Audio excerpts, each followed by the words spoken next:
जय हिंद साथियों, स्वागत है आप सभी का आपके अपने यूट्यूब चैनल MS इंग्लिश में। गाइस, आज हम डिस्कस करेंगे संविधान के 50 क्वेश्चन। तो दोस्तों, संविधान के 50 क्वेश्चन डिस्कस करेंगे जो आप सभी के लिए SSC GD रेलवे पुलिस सभी के लिए बहुत ही इंपॉर्टेंट प्रश्न होने वाले हैं। तो दोस्तों, आइए वीडियो को शुरू करते हैं और समझते हैं। देखिए, संविधान का आज का हमारा पहला प्रश्न है। हमारा पहला सवाल है, प्रथम बैठक संविधान सभा की कब हुई थी? तो देखिए, संविधान सभा की जो प्रथम बैठक हुई थी वो 9 दिसंबर 1946 को हुई थी। दूसरा सवाल है हमारा, भारत शब्द प्रस्तावना में कितनी बार उल्लेख हुआ है? तो भारत शब्द प्रस्तावना में 2 बार उल्लेख हुआ है। कितनी बार हुआ है? 2 बार उल्लेख हुआ है भारत शब्द का। अगला प्रश्न देखिए, अगला प्रश्न हमारा है, तीसरा प्रश्न क्या है, आधुनिक भारत का मनु किसे कहा जाता है? तो आधुनिक भारत का जो मनु कहा जाता है वो डॉक्टर भीमराव अंबेडकर को कहा जाता है। किसको? डॉक्टर भीमराव अंबेडकर को आधुनिक भारत का मनु कहा जाता है। अगला सवाल है, अगला प्रश्न है, उद्देश्य का प्रस्ताव किसने प्रस्तुत किया था? जो उद्देश्य का प्रस्ताव किया था वो पंडित जवाहरलाल नेहरू ने प्रस्तुत किया था। किसने किया था? पंडित जवाहरलाल नेहरू ने। अगला प्रश्न देखिए, हमारा 5वां प्रश्न है, संविधान का भारत का संविधान किनके द्वारा बनाया गया था? तो देखिए, भारत का संविधान बनाया गया था संविधान निर्मात्री सभा के द्वारा। किसके द्वारा? संविधान निर्मात्री जो सभा थी उसके द्वारा क्या भारत का संविधान बनाया गया था। अगला प्रश्न है, भारतीय संविधान सभा के अस्थायी अध्यक्ष कौन थे? तो देखिए, अस्थायी अध्यक्ष की बात हो रही है तो वो थे सच्चिदानंद सिन्हा। कौन थे? सच्चिदानंद सिन्हा थे। और संविधान सभा के जो अध्यक्ष थे वो थे हमारे डॉक्टर राजेंद्र प्रसाद। तो यहाँ पर हमारा सच्चिदानंद सिन्हा उपाध्यक्ष थे। क्या थे? ये अस्थायी अध्यक्ष थे। अगला प्रश्न देखिए, अगला प्रश्न है 7वां प्रश्न, संविधान सभा में कुल कितनी महिलाएं थी? तो देखिए, संविधान सभा में कुल महिलाएं 15 थी। क्या थी? 15 महिलाएं थी संविधान सभा में कुल महिलाएं। अगला प्रश्न है, मूल संविधान कहाँ से प्रकाशित हुआ? तो मूल संविधान हमारा देहरादून से प्रकाशित हुआ। कहाँ से? देहरादून से हमारा मूल संविधान प्रकाशित हुआ है। अगला प्रश्न देखिए, अगला प्रश्न है 9 नंबर प्रश्न हमारा है, मूल संविधान कितने शब्दों से बना हुआ है? तो मूल संविधान हमारा 80,000 शब्दों से बना हुआ है। कितने शब्दों से? 80,000 80,000 शब्दों से हमारा मूल संविधान बना हुआ है। अगला सवाल हमारा है, प्रारूप समिति के ने भारत के संविधान को किस भाषा में लिखा? तो प्रारूप समिति ने भारत के संविधान को किस भाषा में लिखा था? तो केवल अंग्रेजी में। प्रारूप समिति में क्या लिखा था? केवल अंग्रेजी में लिखा गया था। अगला हमारा सवाल है, सवाल नंबर 11 क्या है, स्थायी अध्यक्ष के रूप में संविधान सभा में किसे नियुक्त किया गया था? तो स्थायी अध्यक्ष के रूप में डॉक्टर राजेंद्र प्रसाद को नियुक्त किया गया था। अगला हमारा सवाल है, भारत के राष्ट्रीय ध्वज का चक्र क्या निरूपित करता है? तो भारत के राष्ट्रीय ध्वज का जो चक्र है वो सत्य की बात को निरूपित करता है। किसकी बात को? सत्य की बात को निरूपित करता है। देखिए, अगला हमारा सवाल है 13 नंबर सवाल, केंद्रीय विधानमंडल का प्रथम अध्यक्ष कौन था? तो केंद्रीय विधानमंडल का प्रथम अध्यक्ष विट्ठल भाई पटेल थे। कौन थे? विट्ठल भाई पटेल। अगला प्रश्न है, कितना समय लगा था भारत के संविधान के निर्माण में? तो देखिए, भारत के संविधान के निर्माण में 2 वर्ष 11 महीना 18 दिन लगा था। क्या लगा था? 2 साल 11 महीना 18 दिन भारत के संविधान का निर्माण होने में लगे थे। अगला प्रश्न देखिए, अगला हमारा प्रश्न है, संविधान को लागू करते समय इसमें कितने अनुच्छेद, भाग और अनुसूचियां थीं? तो संविधान को लागू करते समय इसमें अनुच्छेद 395, भाग 22 और 8 अनुसूचियां थीं। कितनी थीं? भाग 22 और 8 अनुसूचियां और 395 अनुच्छेद थे। अगला सवाल हमारा है प्रश्न नंबर 16, वर्तमान में संविधान के कितने अनुच्छेद, भाग और अनुसूचियां हैं? तो देखिए, वर्तमान में 448 अनुच्छेद, 25 भाग और 12 अनुसूचियां हैं। अगला प्रश्न देखिए, अगला हमारा प्रश्न है 17वां प्रश्न क्या था, भारतीय संविधान के कौन से भाग को उसकी आत्मा की संज्ञा प्रदान की गई है? तो देखिए, प्रस्तावना को क्या बताया गया है? भारतीय संविधान की आत्मा बताया गया है। क्या बताया गया है? भारतीय संविधान की आत्मा बताया गया है। अगला प्रश्न है 18 नंबर प्रश्न, किस वर्ष भारत एक प्रभुत्व संपन्न प्रजातांत्रिक गणराज्य बना? तो किस वर्ष बना था? वो 1950 में। 1950 में कब बना था? 26 जनवरी 1950 को। कब बना था? 26 जनवरी 1950 के लिए भारत प्रभुत्व संपन्न प्रजातांत्रिक गणराज्य बना था 26 जनवरी 1950 में। तो यहाँ पर 1950 हमने लिखा हुआ है। अगला प्रश्न देखिए, अगला हमारा प्रश्न है 19वां प्रश्न क्या है? किन शब्दों से भारत के संविधान की प्रस्तावना शुरू होती है? तो देखिए, हम भारत के लोग, किससे होती है शुरू? हम भारत के लोग, इन शब्दों से क्या संविधान की प्रस्तावना शुरू होती है। 20 नंबर प्रश्न है हमारा, संविधान में समवर्ती सूची किसके संविधान से ली गई थे? तो देखिए, संविधान में हमारी जो समवर्ती सूचियां ली गई हैं वो किसके संविधान से ली गई है? ऑस्ट्रेलिया के संविधान से। कहाँ से? ऑस्ट्रेलिया के संविधान से लिया गया है। अगला प्रश्न देखिए, अगला प्रश्न हमारा हो जाएगा 21वां प्रश्न, एकल नागरिकता की अवधारणा भारत में कहाँ से ली गई है? तो एकल नागरिकता की अवधारणा भारत में इंग्लैंड से ली गई है। कहाँ से ली गई है? इंग्लैंड से ली गई है। अगला सवाल नंबर 22 है, संविधान की उद्देशिका में परिवर्तन किस संशोधन अधिनियम में किए गए थे? तो संविधान की उद्देशिका में परिवर्तन किस संविधान संशोधन से किए गए थे? तो 42वां संविधान संशोधन अधिनियम 1976 से किया गया था। 42वां संशोधन अधिनियम 1976 से। अगला प्रश्न देखिए, हमारा अगला प्रश्न है बहुत ही इंपॉर्टेंट प्रश्न। देखिए 23 नंबर प्रश्न, प्रस्तावना का वह प्रावधान जो सभी वयस्क नागरिकों को मतदान का अधिकार प्राप्त करता है क्या कहलाता है? वो कहलाता है प्रजातंत्र। क्या कहलाता है? प्रजातंत्र कहलाता है। क्या कहलाता है? प्रजातंत्र कहलाता है। अगला प्रश्न है हमारा सवाल नंबर 24, भारतीय संविधान के किस संशोधन द्वारा प्रस्तावना में 2 शब्द समाजवादी और धर्मनिरपेक्ष जोड़े गए? तो वो जोड़े गए 42वें संविधान संशोधन द्वारा। कब जोड़े गए? 42वें संविधान संशोधन द्वारा। अगला हमारा प्रश्न है, देखिए 25वां प्रश्न क्या है? हमारा 25वां प्रश्न है कि भारतीय संविधान के किस भारत में स्पष्ट रूप से घोषणा की गई कि भारत एक धर्मनिरपेक्ष राज्य है? तो संविधान की प्रस्तावना में, किसमें?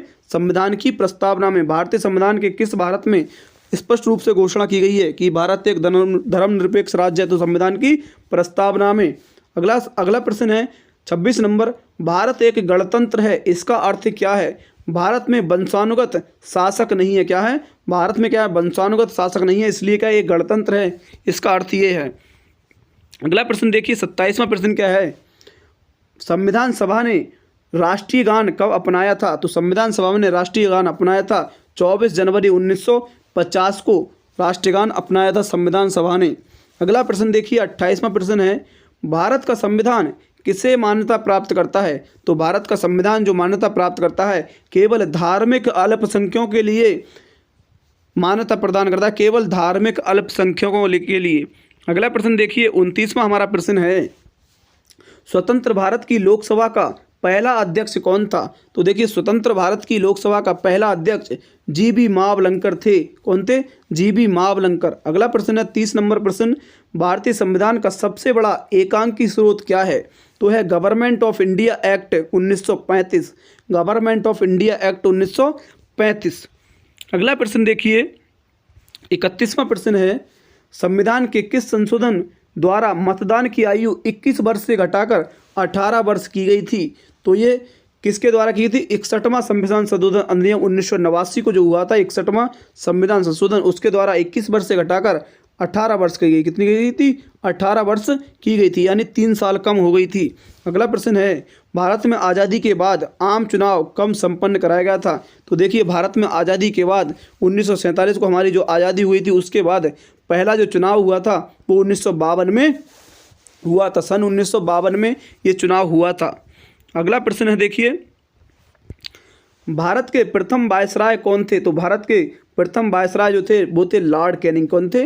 लॉर्ड कैनिंग भारत के प्रथम वायसराय थे। 34 नंबर प्रश्न है, भारत के प्रथम गवर्नर जनरल कौन थे? तो भारत के प्रथम governor general Lord William Bentinck थे। कौन थे? लॉर्ड विलियम बेंटिक भारत के प्रथम गवर्नर जनरल थे। 25 नंबर प्रश्न हमारा है देखिए 35 नंबर, भारत के प्रथम मुख्य निर्वाचन आयुक्त कौन है? तो देखिए सुकुमार सेन। कौन है? सुकुमार सेन भारत के प्रथम मुख्य निर्वाचन आयुक्त हैं। अगला प्रश्न है, किस अधिनियम के अंतर्गत बंगाल के गवर्नर जनरल को भारत का गवर्नर जनरल बना दिया गया? तो किस अधिनियम के अंतर्गत बंगाल के गवर्नर जनरल को भारत का गवर्नर जनरल बना दिया? तो 1833 का चार्टर अधिनियम 1833 का चार्टर अधिनियम के अंतर्गत। अगला प्रश्न देखिए 37वां प्रश्न, भारत के मुख्य चुनाव की नियुक्ति किसके द्वारा की जाती है? तो भारत के मुख्य चुनाव की नियुक्ति राष्ट्रपति के द्वारा की जाती है। 38वां प्रश्न है, वर्तमान में संविधान में शिक्षा को कौन सी सूची में रखा गया था? देखिए समवर्ती सूची में। किसमें रखा गया है? समवर्ती सूची में वर्तमान में संविधान में शिक्षा को रखा गया है। अगला प्रश्न देखिए 39वां प्रश्न हमारा है, किस अनुच्छेद का उपयोग करके भारत के राष्ट्रीय वित्तीय आपातकाल की घोषणा करते हैं? तो अनुच्छेद 360 में राष्ट्रीय वित्तीय राष्ट्रपति वित्तीय आपातकाल की घोषणा की जाती है, अनुच्छेद 360 में। 40वां हमारा प्रश्न है, संशोधन में से किसे भारत का लघु संविधान कहा गया है? किसे भारत का लघु संविधान भी कहा जाता है? तो 42वें संशोधन को। किसको? 42वें संशोधन को भारत का लघु संविधान कहा जाता है। अगला प्रश्न है, भारतीय संविधान का अनुच्छेद क्या दर्शाता है? कौन सा अनुच्छेद क्या दर्शाता है? तो भारतीय संविधान का अनुच्छेद राष्ट्रपति की शपथ को दर्शाता है। किसको? शपथ को दर्शाता है, शपथ को। अगला है, प्रथम अधिवेशन संविधान सभा का कहाँ हुआ था? तो वो हुआ था दिल्ली में। कहाँ हुआ था? दिल्ली में। अगला प्रश्न देखिए, संसद में धन विधेयक को प्रस्तुत करने के पूर्व किसकी अनुमति आवश्यक है? तो वो है राष्ट्रपति की। संसद में धन विधेयक को प्रस्तुत करने से पूर्व राष्ट्रपति की अनुमति आवश्यक है। अगला प्रश्न है 44 नंबर, प्रांतीय संविधान समिति के अध्यक्ष कौन थे? तो थे सरदार वल्लभ भाई पटेल। कौन थे? सरदार वल्लभ भाई पटेल प्रांतीय संविधान समिति के अध्यक्ष थे। अगला प्रश्न देखिए, प्राक्कलन समिति में कितने और किस सदन के सदस्य होते हैं? तो देखिए लोकसभा के 30 सदस्य होते हैं। कितने होते हैं? 30 सदस्य। लोकसभा के 30 सदस्य होते हैं प्राक्कलन समिति में। अगला देखिए, भारत का उपराष्ट्रपति किस अनुच्छेद के अंतर्गत आता है? तो भारत का जो उपराष्ट्रपति होता है वो अनुच्छेद 63 के अंतर्गत आता है। किसके अंतर्गत? अनुच्छेद 63 के अंतर्गत। अगला प्रश्न देखिए, महाभियोग की प्रक्रिया का उल्लेख किस अनुच्छेद में है? तो महाभियोग के प्रक्रिया का उल्लेख अनुच्छेद 61 में है। किसमें? अनुच्छेद 61 में। अगला प्रश्न है 48वां, भारत का राष्ट्रपति किस अनुच्छेद के अंतर्गत आता है? तो भारत का राष्ट्रपति जो आता है अनुच्छेद 52 के अंतर्गत आता है। किसके अंतर्गत? 52 के अंतर्गत। अगला प्रश्न देखिए 49वां प्रश्न, कौन अपने पद की शपथ नहीं लेता है? तो देखिए लोकसभा का अध्यक्ष जो होता है वो अपने पद की शपथ नहीं लेता है। अगला प्रश्न है, संसद की प्रथम बैठक कब हुई थी? तो संसद की हमारी जो प्रथम बैठक हुई थी संसद की वो कब हुई थी? 13 मई 1952 को प्रथम बैठक हुई थी संसद की। अगला प्रश्न देखिए, अगला हमारा प्रश्न है 51 नंबर प्रश्न है, ईस्ट इंडिया कंपनी के शासन का अंत किस अधिनियम द्वारा किया गया था?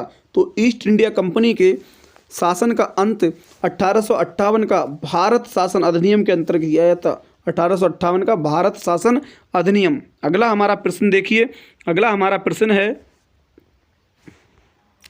अगला हमारा 52 नंबर जो प्रश्न है हमारा, संविधान के किस संशोधन द्वारा दिल्ली को राष्ट्रीय राजधानी का दर्जा दिया गया था? तो 69वें संविधान संशोधन द्वारा दिल्ली को क्या राष्ट्रीय राजधानी बनाया गया था? 69वें संविधान संशोधन के द्वारा। 53 नंबर सवाल है, शोषण के विरुद्ध अधिकार किस अनुच्छेद के अंतर्गत आता है? तो वो आता है अनुच्छेद 23 और 24 के अंतर्गत। अनुच्छेद 23 और 24 के अंतर्गत शोषण के विरुद्ध अधिकार आता है।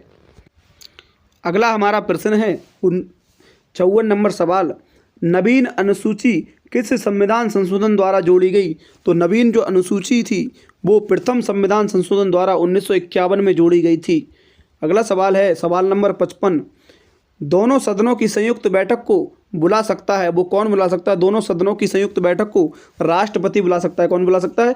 राष्ट्रपति बुला सकता है। तो दोस्तों ये रहे हमारे 55 क्वेश्चन यानी 55 क्वेश्चन जो आप सभी के लिए संविधान से संबंधित बहुत ही इंपॉर्टेंट रहे होंगे।